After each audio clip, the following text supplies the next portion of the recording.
Did you know that the scientist who put America on the moon in 1969 was actually German, and one of more than 1,600 German scientists secretly brought to America from Nazi Germany during World War II? His name was Wernher von Braun.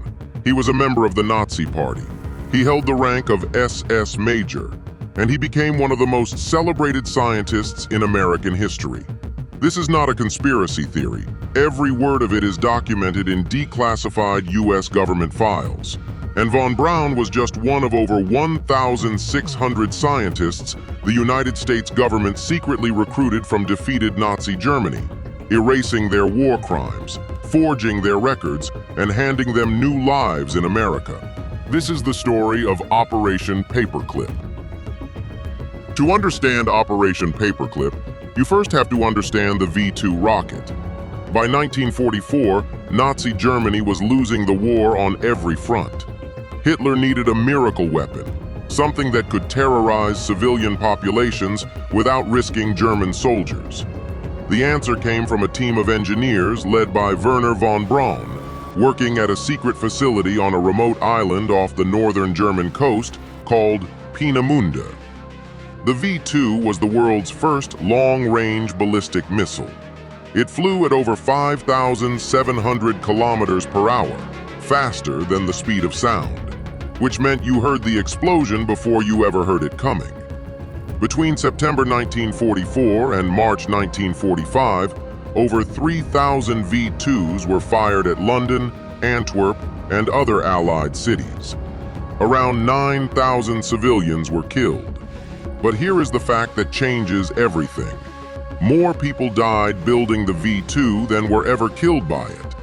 To hide the rocket program from Allied bombers, the SS moved production underground, into a series of tunnels carved into the Harz Mountains in central Germany. The facility was called Mittelwerk, Central Works. The labor force came from the nearby Dora concentration camp.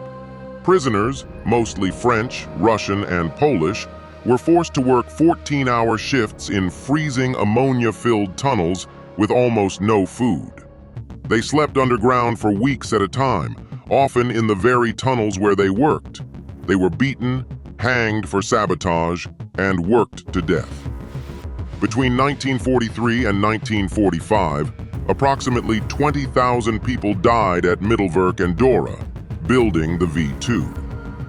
Wernher von Braun visited Mittelwerk multiple times.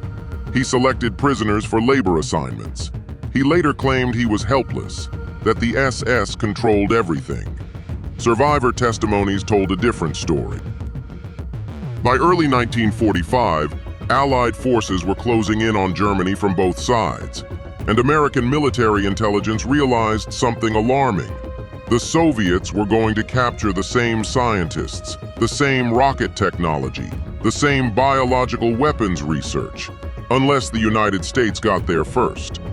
In May 1945, a special agency called the Joint Intelligence Objectives Agency was formed with a single mission: identify, locate, and recruit Germany's top scientists before the Soviets could. The program was initially called Operation Overcast. It was later renamed Operation Paperclip, named after the paperclips agents used to attach new, sanitized biographical forms to the scientists' files, covering up their Nazi histories. Here is how it worked. A scientist was identified as valuable, typically in rocketry, aviation medicine, chemical weapons, or electronics. U.S. agents reviewed his file. If it showed Nazi Party membership, SS rank, or war crimes involvement, those details were rewritten or simply omitted. A new biographical summary was created, emphasizing scientific achievements, erasing political history. President Truman had explicitly ordered that, quote, ardent Nazis not be recruited. The agency simply ensured the files no longer showed ardent Nazis. It was bureaucratic fraud at the highest level of the U.S. government, and it worked. The most famous case was von Braun himself. Born in 1912 into a Prussian aristocratic family, he had been obsessed with rockets since childhood.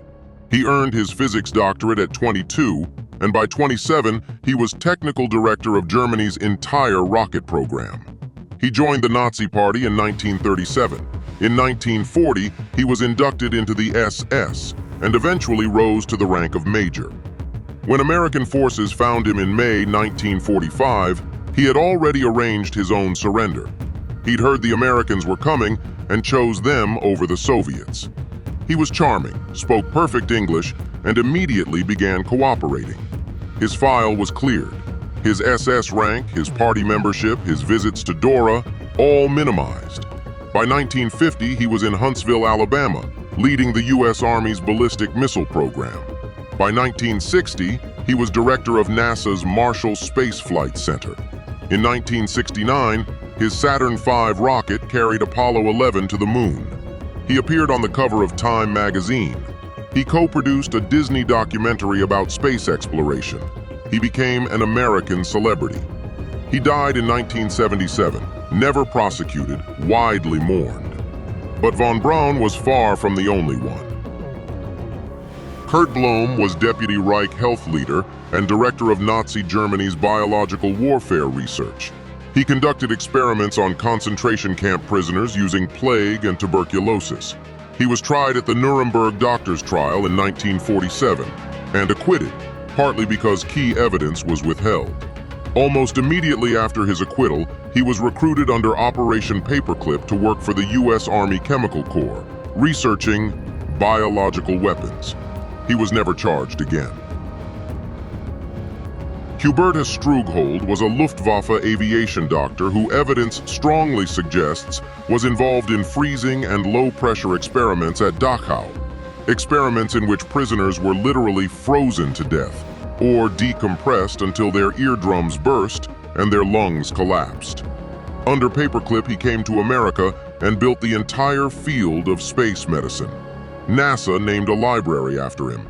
His name was only removed in 1993, after decades of survivor testimony. He had died in 1986, never prosecuted.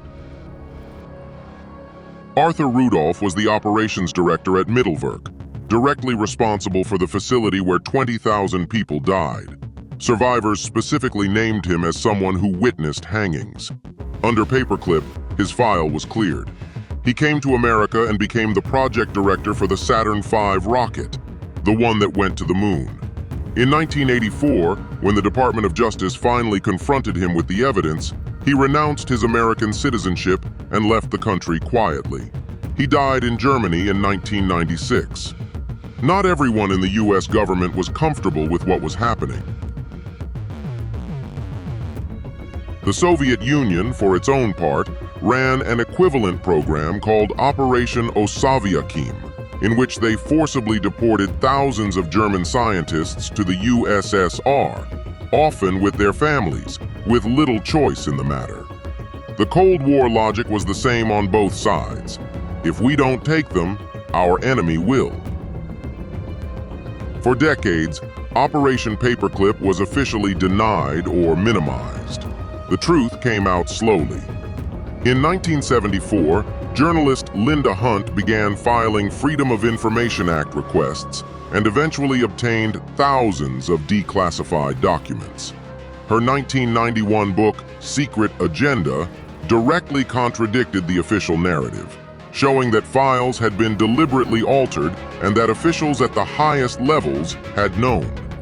In 2013, the National Security Archive obtained further documents confirming the full scope of the cover-up. Today, the evidence is not in dispute. Operation Paperclip happened exactly as described. The only remaining debate is whether it was justified. On July 20th, 1969, Neil Armstrong stepped onto the surface of the moon. It was the defining achievement of the 20th century. A genuine moment of human triumph. The rocket that got him there was designed by a former SS officer who had watched slave laborers die building his earlier creations. Operation Paperclip was not a secret kept by shadowy forces. It was a deliberate decision, made by identifiable people, justified with a logic that was, and remains, almost reasonable. The Cold War was real, the Soviet threat was real, and the scientists were already there. But 20,000 people died at Mittelwerk. None of their killers were ever prosecuted for those deaths. Some of them received NASA commendations instead. The files were real. The paperclips were real. The choice to look the other way, that was real too. And the moon landing, built in part on that foundation, happened exactly as you remember it.